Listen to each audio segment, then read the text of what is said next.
Marginalisation and social justice के बारे में पढ़ेंगे। मार्जिनलाइजेशन क्या होता है?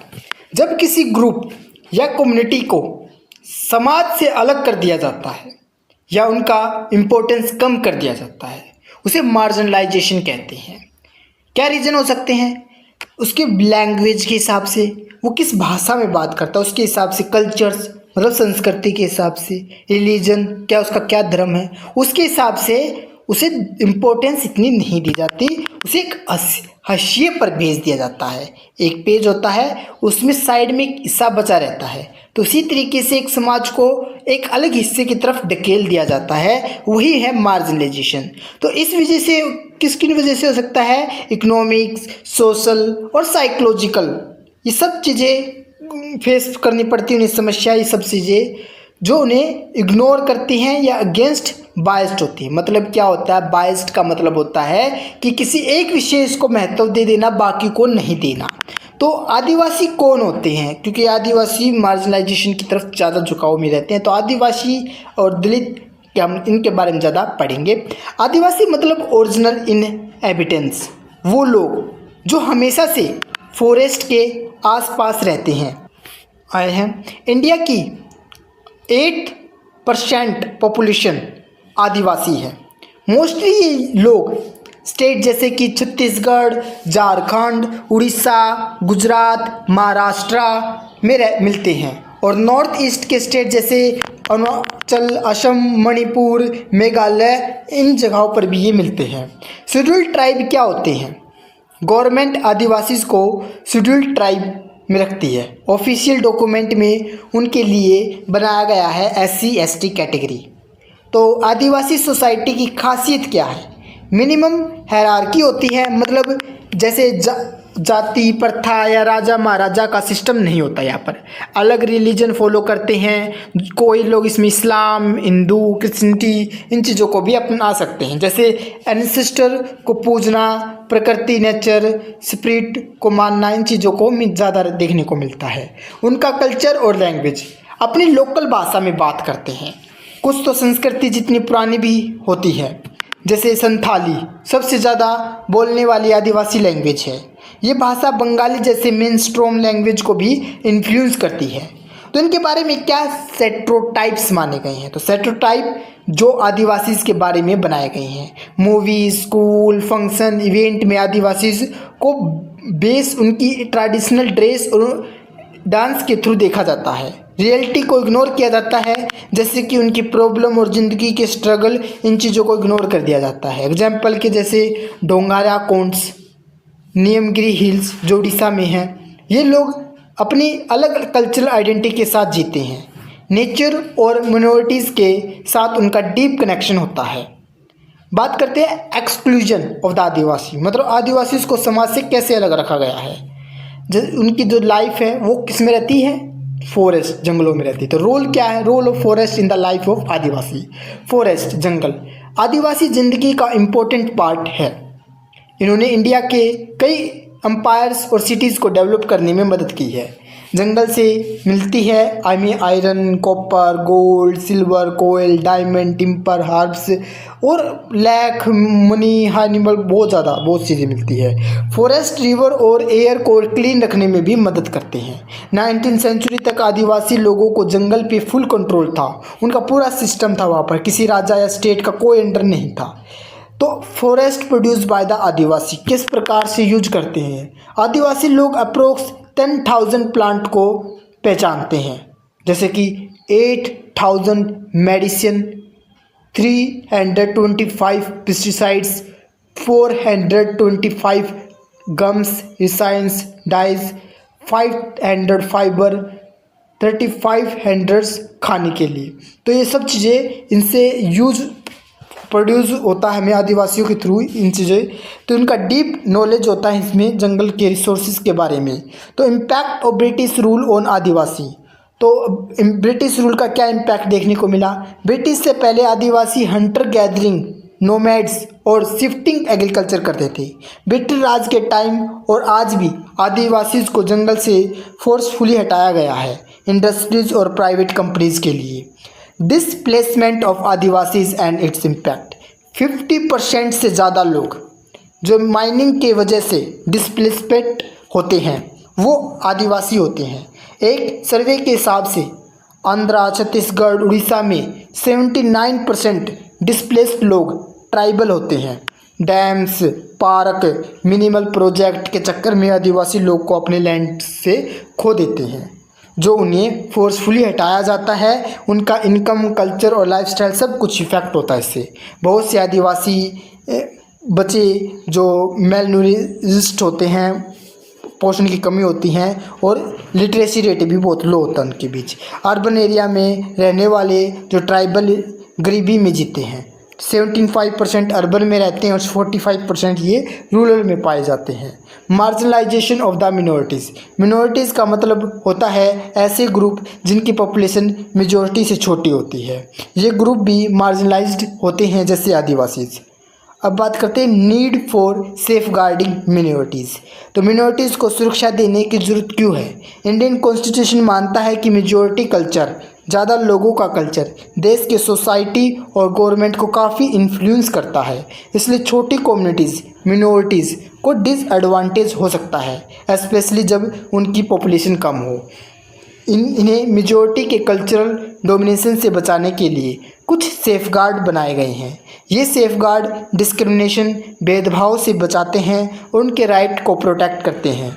कभी कभी मिनॉरिटीज़ को लगता है कि उनकी प्रॉपर्टी, ज़िंदगी और सिक्योरिटी डेंजर में है, स्पेशली जब मेजॉरिटी और उनके बीच टेंशन होती है। कॉन्स्टिट्यूशन ये इंश्योर करता है कि सभी कल्चर्स को इक्वल रिस्पेक्ट मिले और इंडिया के कल्चरल डाइवर्सिटी बना रहे। Marginalisation of Muslim community.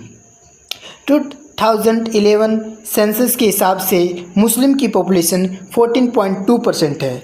फिर भी वो एक मार्जिनलाइज्ड कम्युनिटी माना जाता है क्योंकि उन्हें हिस्टोरिकली पीछे रखा गया है। सचार कमेटी 2005 बनाई गई थी ताकि मुस्लिम की सोशल, इकोनॉमिक्स और एजुकेशन कंडीशन का स्टडी हो। रिपोर्ट ने बताया मुस्लिम कम्युनिटी की situation scheduled caste and tribal जैसी ही है। 25% मुस्लिम बच्चे जो 6 से 14 ईयर्स के या तो कभी स्कूल नहीं गए या बच्चे में ही छोड़ दिए, बीच में ही छोड़ दिया। मुस्लिम स्टूडेंट का जो एवरेज एजुकेशन लेवल है वो 7 से 16 ईयर्स ही माना गया है। दूसरे रिलीजन से काफ़ी कम है। सिर्फ 4% मुस्लिम बच्चे मद्रास में पढ़ते हैं, जबकि 60% गवर्नमेंट स्कूल में जाते हैं। Economic and social marginalisation. Muslim की सोशल और इकोनॉमिक मार्जिनलाइजेशन भी उनके अलग कस्टम्स और ट्रेडिशन की वजह से होती है। इस वजह से कई मुस्लिम कम्युनिटीज़ अपने ओरिजिनल एरिया से माइग्रेट होते हैं या सेपरेट एरिया, जिसे हम गेटोस कहते हैं, में शिफ्ट हो जाते हैं। ये जो गेटोस है कभी कभी वॉयलेंस और टेंशन का रीज़न भी बन जाता है। तो हम देख सकते हैं डाटा जो 2008 से 9 में जो एम्यूनिटीज़ से, तो उनमें देखा गया कि जो लिटरेसी रेट है वो बहुत ही कम है। इनकी basic facility, electricity, tap water और जो पक्का घर, इन बहुत ही कंपेयर टू अदर बहुत ही कम है। लिटरेसी रेट में हम देखने को मिल सकती है 2011 के सेंसस के हिसाब से मुस्लिम की लिटरेसी रेट सिर्फ 57% है, जो लोवेस्ट है अमोंग मेजर रिलीजन। तो देख सकते हैं हम पब्लिक एम्प्लॉयमेंट ऑफ मुस्लिम जो परसेंटेज में देख सकते हैं हम कि एम्प्लॉयमेंट के स्तर पर मुसलमान कितनी भागीदार हैं। तो देख सकते हैं कि मुस्लिम की जो टोटल पॉपुलेशन है 13.5% है, लेकिन उनका गवर्नमेंट जॉब में रिप्रेजेंटेशन काफ़ी कम है। इससे उनका मार्जिनलाइजेशन मतलब समाज में पीछे रह जाना दिखाई देता है। तो क्या स्टेटमेंट निकाल सकते हैं? ये क्लियरली बताता है कि अलग अलग कम्युनिटीज़ को ये पूरा कंक्लूजन मार्जिनलाइजेशन का सामना करना पड़ता है, जैसे कि डिसएडवांटेज, प्रेजुडिस मतलब भेदभाव और पावरलेस फील करते हैं। फिर भी ये मार्जिनलाइज्ड कम्युनिटी अपनी कल्चरल आइडेंटिटी को बचाते हुए राइट्स, डेवलपमेंट और अपॉर्चुनिटीज़ के लिए स्ट्रगल करती है। पॉइंट टू रिमेंबर, म्यूजिशियन और पोइट रागों को भगवान या प्रेम में देखते हैं। हर राग को एक मूड, टाइम और सीजन होता है। कुछ में राग होते हैं ब्रावा, मालकोस, हिंडोल, दीपेक, मेघा, श्री। इंडिया रिकॉर्ड में आदिवासी को शेड्यूल्ड ट्राइब कहा गया है। एशिया में 70 लाख आदिवासी हैं। वर्ल्ड इंडेक्स जो इम्पोर्टेंट वर्ड है उससे पढ़ेंगे। डिस्प्लेसमेंट, जब किसी को ज़बरदस्ती या मजबूरी में अपना घर छोड़ना पड़ता है।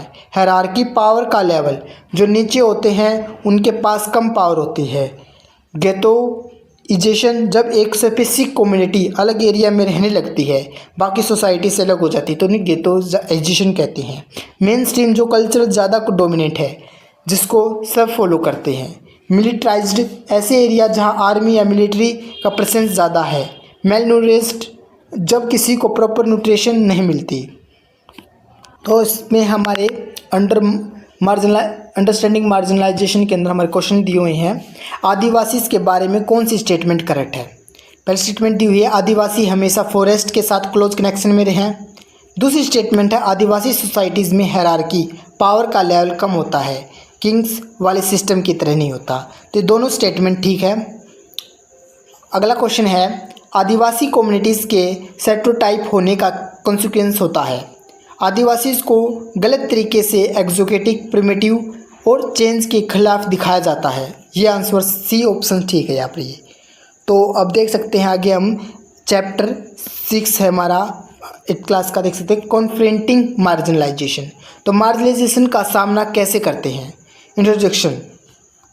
इंट्रोडक्शन, कुछ ग्रुप्स जैसे आदिवासी, दलित, मुस्लिम और औरतें सोसाइटी में पावर नहीं होने के बावजूद अपने राइट के लिए लड़ते रहे हैं। ये लोग अक्सर एक्सक्लूजन मतलब बाहर कर दिए जाना और डोमिनेशन दबाव का सामना करते हैं, लेकिन इन्होंने कॉन्स्टिट्यूशन का सहारा लिया और अपने अधिकारों के लिए आवाज़ उठाई।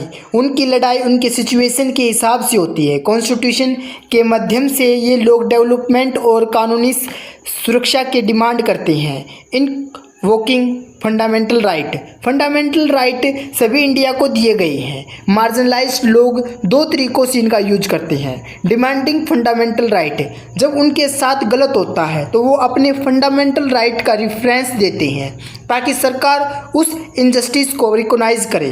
Forcing government to enforce law, कई बार इन लोगों के संघर्ष की वजह से नए कानून भी बन जाते हैं। इम्पोर्टेंट आर्टिकल फॉर मार्जिनलाइज्ड लोग, आर्टिकल 17 अनटचेबिलिटी अछूतन इनलीगल है। दलित को स्कूल, मंदिर, बस स्टैंड जैसे जगह से रोका नहीं जा सकता, ये क्राइम है, इस पर पुनिशमेंट भी हो सकती है। आर्टिकल 15 कभी भी किसी व्यक्ति के साथ religion, caste, sex, place of birth के बेसिस पर भेदभाव नहीं हो सकता। दलित इस आर्टिकल का यूज करके जस्टिस मांग सकते हैं। लॉ फॉर मार्जिनलाइज, सरकार मार्जिनलाइज लोगों को प्रोटेक्ट करने के लिए कुछ खास कानून और स्कीम्स बनाती है। इम्प्लीमेंटेशन ऑफ स्पेसिफिक स्कीम्स, सरकार दलित और आदिवासी स्टूडेंट के लिए फ्री या सस्ती हॉस्टल फैसिलिटी जैसे स्कीम चलाती है। रिजर्वेशन पॉलिसी, सरकार एजुकेशन और जॉब्स में सीट रिजर्व करती है दलित और आदिवासी लोगों के लिए। जॉब में हेल्प, कास्ट सर्टिफिकेट दिखाकर लोग रिजर्व कैटेगरी के थ्रू जॉब्स पाते हैं। एजुकेशन में हेल्प, प्रोफेशनल इंस्टीट्यूट जैसे मेडिकल कॉलेज में उनके लिए कट ऑफ मार्क्स कम होता है। अब बात करते हैं दलित और आदिवासी के राइट के प्रोटेक्शन की। स्कॉलरशिप स्पोर्ट्स, सरकार दलित और आदिवासी स्टूडेंट को स्पेशल स्कॉलरशिप देती है ताकि वो अच्छे कॉलेज में पढ़ सकें या उनके एजुकेशन को सपोर्ट करने के लिए होता है। Scheduled caste and scheduled tribe, prohibition of atrocities act 1989, ये कानून 1989 में बनाया गया था क्योंकि दलित और आदिवासी लोग डिमांड और कर सकते थे कि उनके साथ जो रोज़ डिस्क्रिमिनेशन, ह्यूमिलिएशन, बेइज्जती और अत्याचार हो रहा है उनके खिलाफ सरकार एक्शन ले। इस एक्ट का मेन एम है दलित और आदिवासी लोगों के खिलाफ किए जाने वाले लोगों को सीरियस क्राइम को रोकना, इंसान डिग्निटी, इज्जत को प्रोटेक्ट करना। ऐसे काम जिसके थ्रू दलित और आदिवासी लोगों को उनके रिसोर्स से वंचित किया जाता है, ये मजबूरी में स्लेवरी जैसे काम करवाए जाते हैं, उनको पुनिश करना। अगर कोई दलित या आदिवासी महिला के साथ ज़बरदस्ती करता है, बेइज्जती करता है, तो उसके लिए स्पेशल पुनिशमेंट को प्रोविज़न है। मैनुअल स्क्रीविंजिंग का मतलब है इंसान या जानवर का वेस्ट, माल मूत्र को मैनुअली हटाना, साफ करना, ब्रोम, टीन, प्लेट, बास्केट का यूज करके। तो इन लोगों को स्क्रीवेंजर कहा जाता है। ये काम मोस्टली दलित कम्युनिटीज़ के लोग करते हैं। अप्रोक्स 1 लाख दलित लोग इस काम में जुड़े हुए हैं। हेल्थ रिस्क, आँखों में स्किन, लंग्स और पेट की बीमारियाँ इन काम की वजह से होती हैं और इनकी सैलरी बहुत ही कम होती है और इन्हें बहुत ही घटिया स्थानों पर और इसके काम करने पड़ते हैं। अनटचेबिलिटी अभी भी चल रही है। गुजरात के भांगी, आंध्रा के पक्षी, तमिलनाडु के सिखलियर अलग बस्तियों में रहते हैं। मंदिर और पब्लिक पानी का सोर्स से दूर रखा जाता है। Employment of manual scavengers and constitutional of dry latrines prohibition act 1993।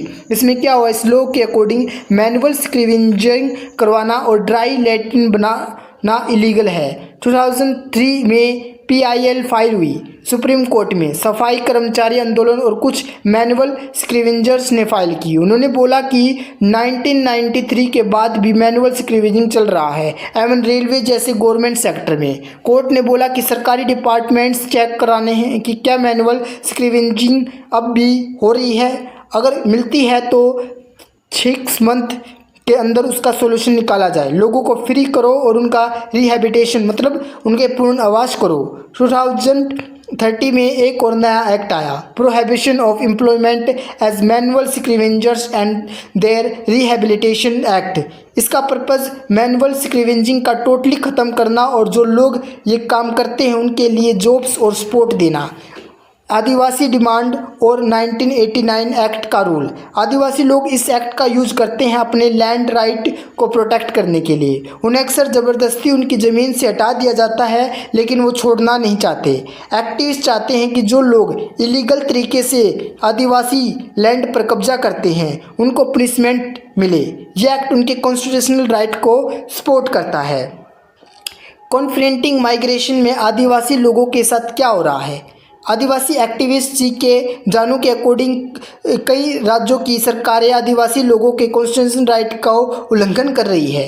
Non tribal लोग जैसे टिम्बर मर्चेंट, लकड़ी के व्यापारी और पेपर मिल को ट्राइबल लैंड आदिवासी ज़मीन पर काम करने दिया जा रहा है। आदिवासी लोगों को उनके जंगल और ज़मीन से हटा दिया जाता है जब वह एरिया सेंचुरी या रिजर्व डिक्लेयर किया जाता है। फॉरेस्ट राइट एक्ट 2006 क्या कहता है। ये कानून बनाया गया था ताकि जो गलतियां फॉरेस्ट ड्राइविंग लोगों के साथ हुई है उनको सुधारा जा सके।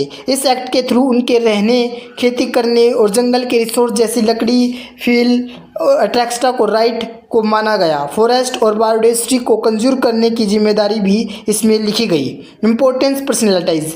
सोरियाबाई भक्ति पोइट चोरखा मिला की पत्नी थी। दोनों महाराष्ट्र के थे और महर्ष जाति से बिलोंग करते थे जो उस समय अनटचेबल मानी जाती थी। कबीर 15th सेंचुरी के भक्ति पोइट थे। उनके पोइट रिचुअल और प्रिसाइज से प्रे भक्ति को सपोर्ट करते थे। उन्होंने रिलीजियंस और कास्ट के नाम पर होने वाले भेदभाव को विरोध किया है।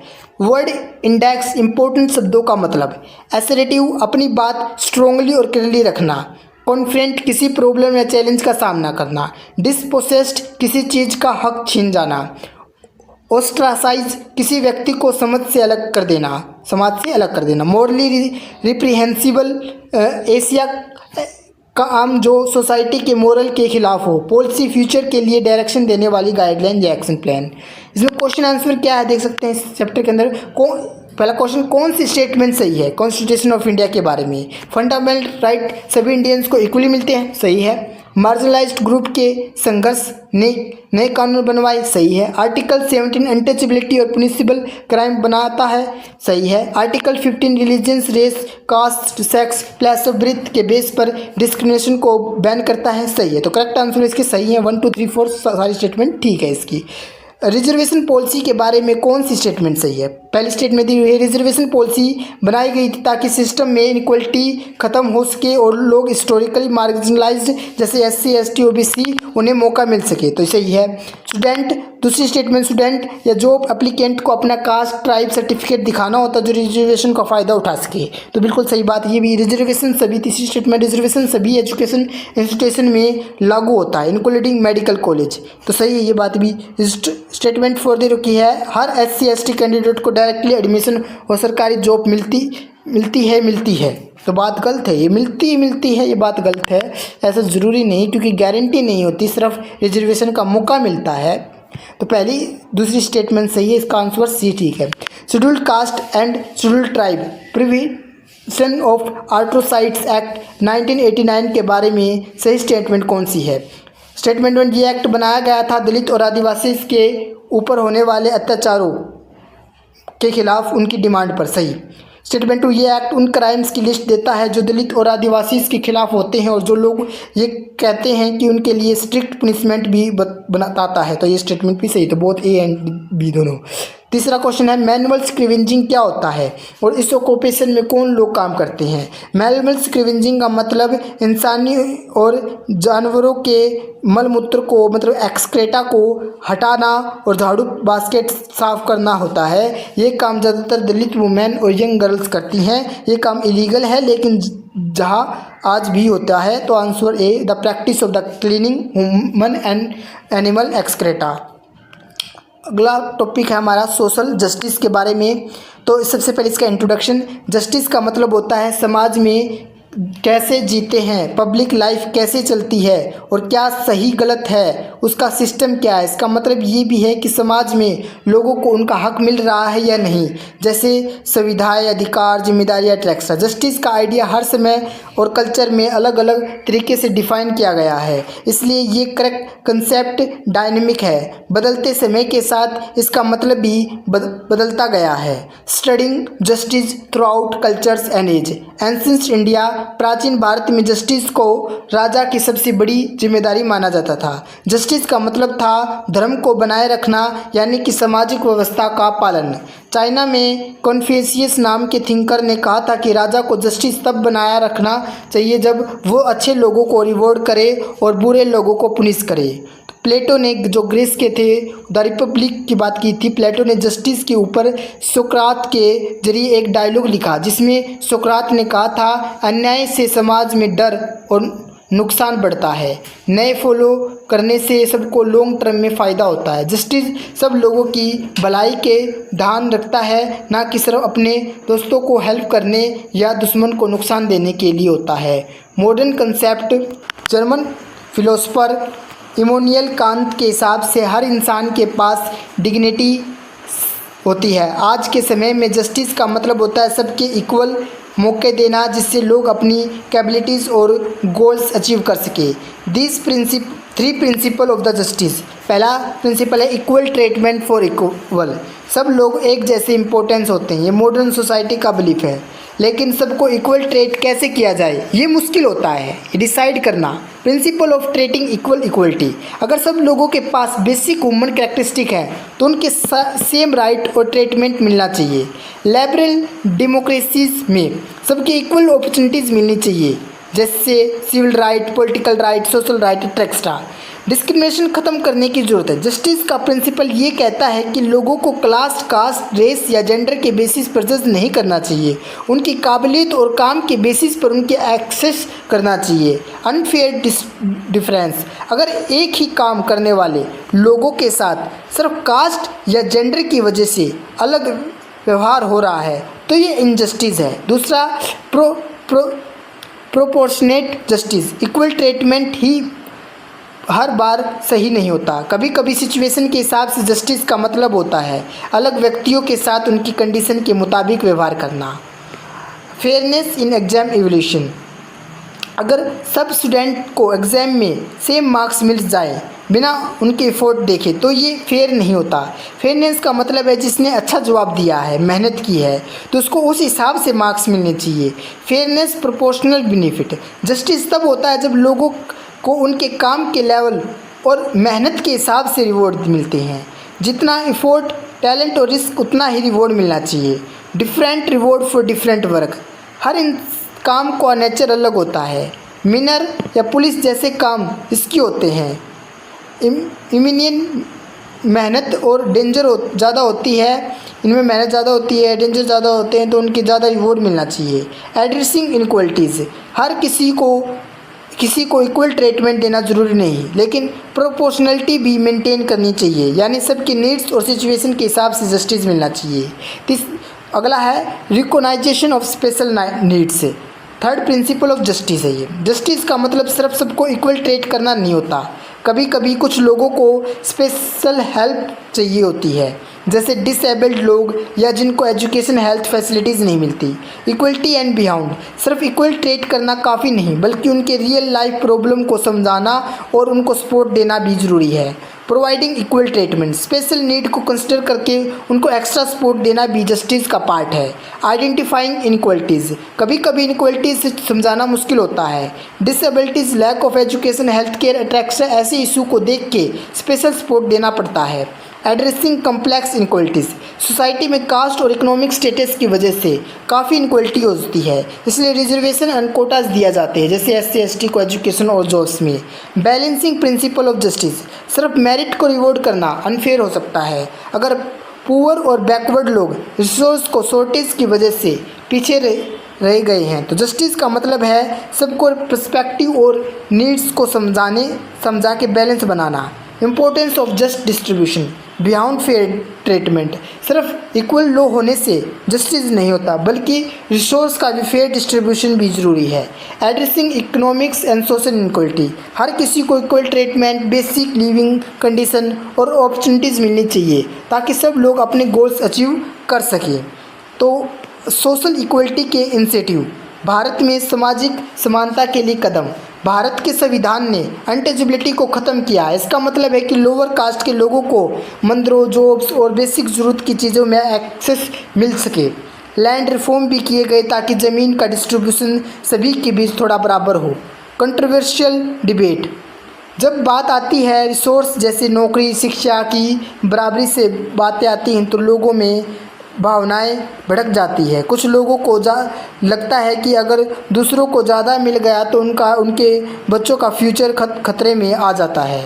जॉन रॉल्स की theory of justice, fair decision making, जब सोसाइटी का सिस्टम डिसाइड किया जाता है तो लोग अपने पर्सनल फ़ायदे का सोचने लगते हैं, लेकिन र्यूल्स कहते हैं कि ऐसा करना जस्टिस के लिए सही बेस नहीं है। उन्होंने theory the will of ignorance, मतलब जानकारी का पर्दा, मतलब जो जानते हो उसके ऊपर पर्दा डाल लो। सोचो कि तुम्हारे पता ही नहीं है कि तुम्हें किस कास्ट, फैमिली या पैसे वालों के घर से पैदा होगे तो तुम्हारे पास ना पावर है ना जानकारी। जब तुम ऐसे विल ऑफ इग्नोरेंस के पीछे से सोसाइटी के रूल्स डिसाइड करोगे तो तुम ऐसे लॉ बनाओ जो सबसे कमज़ोर लोगों के लिए भी फेयर हो। फेयरनेस इन लॉ, ये थ्योरी कहते हैं कि इंसान सेल्फिश भी रहे तो भी अगर सोच समझ कर फैसला करे तो वो फेयर लॉ बना सकता है। ये जेनरसिटी दया से भी नहीं, रैशनल सोच से होता है। परस्यूइंग सोशल जस्टिस, सामाजिक न्याय का लक्ष्य है। पहले सोशल जस्टिस को पहचाना, जब एक तरफ अमीर लोग लग्जरी में जीते हैं और दूसरी तरफ गरीब लोग ज़रूरत की चीज़ें भी नहीं ले पाते तो ये सोशल इनजस्टिस है। न्याय के मुताबिक सबको एक जैसा बनाना नहीं, लेकिन इतना तो होना चाहिए कि किसी को भी अपना जीवन जीने का बेसिक हक हो। बेसिक मिनिमम कंडीशन, एक जस्ट सोसाइटी वो होती है जो ये सब बेसिक चीज़ें सबको दे। सही खाना, नूरिशमेंट, घर, हाउसिंग, क्लीनिंग पानी, क्लीन वाटर सप्लाई, शिक्षा, एजुकेशन और मिनिमम वेज, कम से कम रोज़गार, पैसा, ये गवर्नमेंट का काम है लोगों को ये सब मिले। और बात आती है अब सोशल जस्टिस और गवर्नमेंट का बर्डन। इंडिया जैसे देश में जहाँ गरीब लोगों की संख्या बहुत ज़्यादा है वहाँ सबको बेसिक ज़रूरत की चीज़ें जैसे पानी, घर, स्कूल, हेल्थ देना गवर्नमेंट के लिए चैलेंजिंग हो सकता है। लोगों के बीच ये डिबेट होती है कि गरीबों की मदद कैसे की जाए बिना अमीर लोगों को नुकसान पहुँचाए। डिबेट इक्वलिटी जैसे लाए, जैसे कि मतलब अब ऑप्शन है फ्री मार्केट अप्रोच। कुछ लोग कहते हैं कि कंपटीशन और फ्री मार्केट होना चाहिए, जैसे सबको अपनी मेहनत और टैलेंट का हिसाब से कमाई और फ़ायदा मिले। फ्री मार्केट में लोग अपने बिजनेस, प्रॉपर्टी और कंटेंट बना सकते हैं बिना गवर्नमेंट के ज़्यादा इंटरफेस के। वे मानते हैं कि मेरिट मतलब योग्यता के बेस पर सबको मौका मिलता है और कास्ट, रिलीजन, जेंडर का फ़र्क नहीं पड़ता। Option 2 government intervention. दूसरे लोग कहते हैं कि गवर्नमेंट को एक्टिवली इंटरफेरेंस करना चाहिए, जैसे सब्सिडी देना, स्कूल और हॉस्पिटल चलाना और पुअर को बेसिक मिनिमम गारंटी देना। वो मानते हैं कि अगर सिर्फ प्राइवेट सेक्टर रहा तो गरीब लोग हाई कॉस्ट सर्विस अफोर्ड नहीं कर पाएंगे, इससे इनक्वालिटी बढ़ेगी। Changing view in free market supporter, अब कुछ लोग फ्री मार्केट सपोर्टर भी मानते हैं कि कुछ बेसिक मिनिमम हो हर किसी को मिलना चाहिए। Education, health care, private sector को इंक्लूड किया जा सके का है, लेकिन गवर्नमेंट को एक लीगल फ्रेमवर्क देना चाहिए जिसमें सबको बीच फेयर कंपटीशन हो। Problem with free market, positive ज़्यादा चॉइस मिलती है कंज्यूमर को, नेगेटिव गरीब लोग महंगी प्राइवेट सर्विस अफोर्ड नहीं कर पाते, इक्वलिटी और अफोर्डेबिलिटी का इशू होता है, सिर्फ प्रिविलेज्ड लोग ही ज़्यादा बेनिफिट ले पाते हैं। डेमोक्रेसी में डिसएग्रीमेंट का इम्पोर्टेंस, डेमोक्रेसी में लोगों के बीच अलग अलग आइडियाज़ और डिबेट होनी चाहिए। ये डिस्कशन इम्पोर्टेंस है क्योंकि जिससे नए सॉल्यूशन निकलते हैं, सब लोगों की बात सुनी जाती है। क्वेश्चन एक्सप्लेन्ड, जस्टिस के कंसेप्ट को सही तरह से कौन रिफ्लेक्ट करता है? प्लेटो वाला स्टेटमेंट है, गलत है। कि देखो कि प्लेटो ने कहा कि इंसाफ और ईमानदारी ही सबसे अच्छा जीवन है, वो अनजस्ट होने और रूल्स मैनिपुलेट करने की अगेंस्ट थे। तो ऑप्शन ए प्लेटो का सही व्यू पॉइंट नहीं दिखाता। इमैनुअल कांट का व्यू पॉइंट सही है। कांट मानते हैं कि जस्टिस का मतलब है हर इंसान को अपने टैलेंट को डेवलप करना और अपने गोल्स चेंज करने का इक्वल मौका मिलना। तो करेक्ट स्टेटमेंट बी। क्वेश्चन में पूछ रखा है जस्टिस, स्टेटमेंट बी ठीक है। Justice is about giving everyone what is due to them based on fairness. इसका मतलब है कि जस्टिस यानी न्याय का मतलब होता है कि किसी को मौका, उसका हक देना उसके लिए सही हो, ना ज़्यादा ना कम। गलत है क्योंकि सबकी कल्चर्स में जस्टिस का मतलब इंडिविजुअल इंटरेस्ट नहीं होता। डी स्टेटमेंट गलत है क्योंकि प्लेटो के टाइम से लेके आज तक जस्टिस का कंसेप्ट चेंज होता आया है। Question 2 explanation, correct answer principle of proportionality. इसका मतलब क्या है? जितनी मेहनत, स्किल या रिस्क इन्वॉल्व है किसी काम में, उसी हिसाब से रिवॉर्ड या सैलरी मिलनी चाहिए। एग्जाम्पल, एक डॉक्टर और एक क्लर्क की सैलरी अलग होती है क्योंकि डॉक्टर का काम ज़्यादा स्किल और रिस्क लेता है। क्वेश्चन 3 करेक्ट आंसर है the principle of equal treatment can be extend to accommodate individual with unequal character. इसका मतलब है कि जस्टिस तभी सही होता है जब हम सबको एक जैसा ट्रीट करें लेकिन उनकी स्पेशल नीड को भी समझे। जैसे अगर कोई डिसेबल्ड पर्सन है तो उनको फैसिलिटीज़ देना इक्वल ट्रीटमेंट का पार्ट है क्योंकि उनकी नीड्स अलग है। क्वेश्चन 4 है, उसका आंसर 2 है, स्टेटमेंट 2 सही है। सोशल जस्टिस में सिर्फ इक्वल लॉ नहीं है बल्कि इक्वलिटेबल डिस्ट्रीब्यूशन भी ज़रूरी है, यानी सबको रिसोर्स, पैसा, ज़मीन, हेल्थ, एजुकेशन मिलना चाहिए। स्टेटमेंट 1 गलत है क्योंकि सोशल जस्टिस नेशनल लेवल पर भी होती है, सिर्फ इंटरनेशनल लेवल पे नहीं। स्टेटमेंट 3 भी गलत है क्योंकि लैंड रिफॉर्म के अलावा भी और रिफॉर्म किए जाते हैं जस्टिस के लिए। क्वेश्चन 5 है, उसका करेक्ट आंसर बी है। जॉन रूल्स का विल ऑफ इग्नोरेंस एक थॉट एक्सपीरियंस है। सोचो अगर तुम्हें ये नहीं पता कि तुम किस सोसाइटी में किस पोजीशन पे हो, रिच में, पुअर में, मेल में, फीमेल में, तो तुम कैसे रूल बनाओगे? तो इसका मतलब है कि न्यूट्रल सोचना बिना अपने पर्सनल बेनिफिट के। ऐसे में लोग फेयर रूल बनाते हैं जो सबके लिए सही हो। Question 6 explanation correct answer B 1 and 4 only. Statement 1 सही है। सोशल जस्टिस का मतलब है इकोनॉमिक इनक्वालिटी को कम करना। स्टेटमेंट 4 सही है। इस पे डिबेट होती है कि फेयर मार्केट कंपटीशन से जस्टिस मिलेगा या गवर्नमेंट को इंटरफेरेंस करना चाहिए। स्टेटमेंट 2 गलत है। एब्सोल्यूट इक्वलिटी पॉसिबल नहीं है, हर किसी की लाइफ अलग होती है। स्टेटमेंट 3 भी गलत है। सब गवर्नमेंट की रिस्पॉन्सिबिलिटी नहीं, सोसाइटी को भी रोल बनना होता है। Thanks for watching, subscribe and join.